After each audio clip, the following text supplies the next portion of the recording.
Ndị be anyị ekele m unu. Ọkwanụ nwaada unu Amaka ofe otu na-ekwu.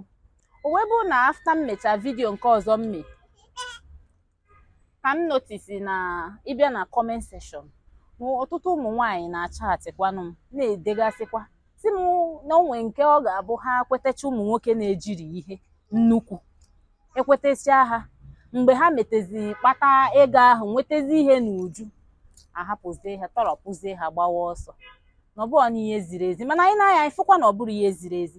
Nwekwe nke ọ bụ nwaanyị azụchaa gị n'akwụkwọ, o nwere ike ọ bụ na onye na-azụ gị n'akwụkwọ na-arụ mekanik ma ọ nọ na-arụ ọrụ ọ dị gị ka ọ bụchara ụdị ịchọ, ọ zụchazie gị mana ịfụtago onye nke ru level gị, onye nke gị na ya ga-ebinwuzi, mana mgbe ọ na-azụ gị na ịmarọ na onye ahụ abụrụ ụdị mmadụ ị ga-anụ. Ọ ya ma ile anya kịta ịfụ na ọtụtụ ndị yut anyị ma nwoke ma nwaanyị a na-anwụ ọnwụ ike maka na o nwere otu ị ga-esi gbawa mmadụ obi n'ụdị dị ụta. Onye a nọcharụ gị o ruo ma 40 years isi ka ọ hapụ gị nnọọ ka ị gawa.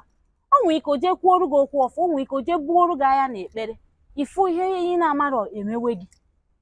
Anya na-asị biko ka anyị na-eme ọfụma, onye dịghara anyị mma anyị adịwakwara ya mma, ka anyị hapụ ịbụ na mmadụ mechara anyị ezigbo ihe anyị ejiri ajọ ihe kwụọ ya ụgwọ.